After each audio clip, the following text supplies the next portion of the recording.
ចំពោះការចុះបញ្ជីក្បាលដីលក្ខណៈជាប្រព័ន្ធនេះ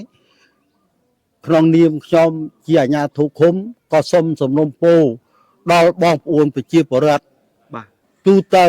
ដែលមានក្បាលដីនៅក្នុងឃុំទឹកជោដែលមិនបានដឹងតំណឹងដោយសារថាបាត់លេខទូរស័ព្ទឬក៏ការទំនាក់ទំនងដាច់បាទសូមអញ្ជើញគាត់មកចូលរួមចុះបញ្ជីក្បាលដីនៅសាលាឃុំទឹកជោចាប់ពីថ្ងៃនេះប្រហែលជារយៈពេល3ខែទៀតបានចប់បាទសូមអញ្ញាលំអរកាយគ្រប់ជំរាបសួរត្រង់អាដាមលោកជំទាវលោកលោកស្រីនិងកញ្ញាបងប្អូនទស្សនិកជនទាំងអស់ដែលកំពុងតាមដានទស្សនាការផ្សាយផ្ទាល់របស់អង្គភាព ECTV News ថ្ងៃនេះក្រុមការងារយើងខ្ញុំបានមកដល់ឃុំទឹកជោ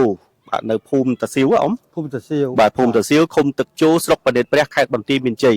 ឃើញបាទនៅក្បែរខ្ញុំនេះគឺសិតតែបាទលោកអ៊ំមេភូមិលោកអ៊ំមេឃុំរួមជាមួយនឹងជំទប់ទី1ជំទប់ទី2ហើយនឹងមន្ត្រីនៅក្នុងឃុំបាទទឹកជោទាំងអស់លោកកំពុងតែបំពេញភារកិច្ចការងារយ៉ាងមមាញឹកបំផុតសួរថាតើកិច្ចការងារនេះជាការងារអីសូមជួបជាមួយនឹងលោកអ៊ំមេឃុំតែម្ដងបាទជម្រាបសួរលោកអ៊ំបាទលោកអ៊ំព្រឹកនេះឃើញមានបងប្អូនប្រជាពលរដ្ឋមកច្រើននៅក្នុងឃុំទឹកជោតើគាត់កំពុងតែធ្វើអីដែរអ៊ំនេះបាទជម្រាបសួរបងប្អូនប្រជាពលរដ្ឋដែលមកច្រើននៅក្នុងថ្ងៃនេះគាត់មកចុះបញ្ជីក្បាលដីការចុះបញ្ជីក្បាលដីនេះការធ្វើឡើងជាលក្ខណៈជាប្រព័ន្ធ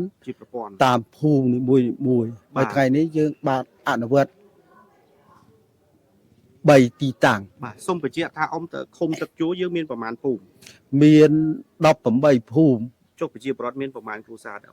ប្រជាពលរដ្ឋមាន3423គ្រួសារបាទបើគិតជាក្បាលដីត្រូវចុះទៅចុះជាប្រព័ន្ធហ្នឹងមានប្រមាណក្បាលដីអ៊ំដីចំនួនក្បាលដីដែលត្រូវចុះនេះ14446ក្បាលដីបាទច្រើនមែនទែនអញ្ចឹងពេលបច្ចុប្បន្នអ៊ំបានចុះបញ្ជីបានប្រមាណក្បាលដីហើយមកទល់ថ្ងៃនេះយើងចុះបញ្ជីបាន5029ក្បាលដីហើយបានច្រើនបាទបាទការយល់ឃើញរបស់អ៊ំថាតើការចុះបញ្ជីក្បាលដីលក្ខណៈជាប្រព័ន្ធនេះវាអាចជួយកាត់បន្ថយអ្វីជួយកាត់បន្ថយវិវាទឬជួយកាត់បន្ថយភាពងាយស្រួលដល់បងប្អូនប្រជាពលរដ្ឋក្នុងការគ្រប់គ្រងដីឬយ៉ាងណាអ៊ំការចុះក្បាលដីលក្ខណៈជាប្រព័ន្ធនេះបើតាមទស្សនៈរបស់ខ្ញុំយល់ឃើញថាវាអាចជួយកាត់បន្ថយគំនឿសដល់មូលដ្ឋានដល់ប្រជាពលរដ្ឋជាក់ស្ដែងគឺថា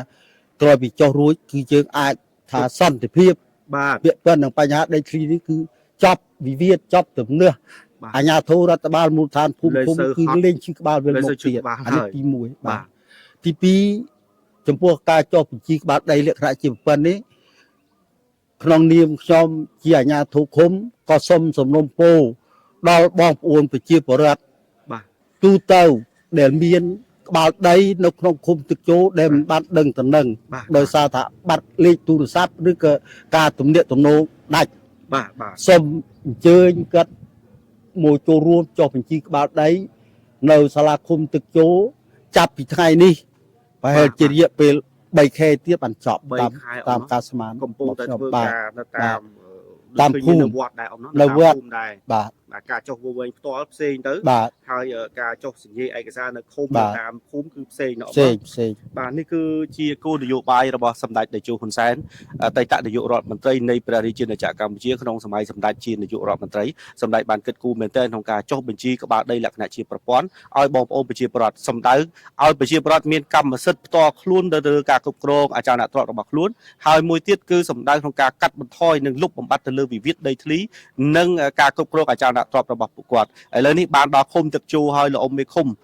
លោកអ៊ំផដែលគាត់តែងតែយកចិត្តទុកដាក់ខ្លាំងមែនទែនចំពោះបងប្អូនប្រជាពលរដ្ឋក៏ដូចជាមន្ត្រីនៅក្នុងឃុំទាំងអស់លោកបាទសកម្មណាស់ក្នុងការជួយទៅដល់បងប្អូនប្រជាពលរដ្ឋទាំងការចុះបញ្ជីក្បាលដីនិងសញ្ញេឯកសារផ្សេងៗនេះគឺថាមិនឲ្យកកស្ទះទេបាទសម្រួលទៅដល់បងប្អូនប្រជាពលរដ្ឋច្រើនមែនទែនចឹងសង្ឃឹមបងប្អូនប្រជាពលរដ្ឋនៅក្នុងឃុំទឹកជោស្រុកប្រណិតព្រះខេត្តបន្ទាយមានជ័យបាទបេតាស្រោតឧរុរះបាទមកចុះបញ្ជីក្បាលដីលក្ខណៈជាប្រព័ន្ធឲ្យបានទាន់ពេលវេលាព្រោះថាក្នុងពេលនេះគឺរាជរដ្ឋាភិបាលមិនបានគិតកម្រៃឬក៏គេហៅថាការបង់ពន្ធអីច្រើនសម្រាប់បងប្អូនប្រជាពលរដ្ឋទេគឺភាគច្រើនឯកសារទាំងអស់ free ហ្មងអត់គិតថ្លៃទេគាត់ថាពេលខ្លះទៅលើការបង់លើឯកសារអីតិចតួចទៅលើមន្ត្រីសុខយោដីនឹងមានចំនួនតិចតួចបំផុតណាបងប្អូនណាតែបងប្អូនប្រជាពលរដ្ឋយើងមានលទ្ធភាពអញ្ចឹងជាចុងក្រោយតើអ៊ំមានការសនំពរយ៉ាងម៉េចបន្ថែមទៀតចំពោះបងប្អូនប្រជាពលរដ្ឋពាក់ព័ន្ធទៅនឹងការចុះបញ្ជីក្បាលដីនេះបាទ ចំពោះយើងខ្ញុំពាក្យប៉ុណ្្នឹងបញ្ហាការចុះបញ្ជីក្បាលដីនេះសំណុំពរចុងក្រោយគឺថាសូមអោយបងប្អូនប្រជាពលរដ្ឋនៅក្នុងមូលដ្ឋានភូមិឃុំក្តីនៅក្រៅឃុំក្តីដែលមានក្បាលដីនៅក្នុងឃុំទឹកចូលសូមអញ្ជើញរុះរាន់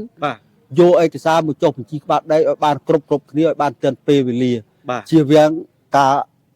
បបាក់របស់គាត់នៅពេលដែលក្រមការងារទៅផុតហើយចុះបញ្ជីក្បាលដីចប់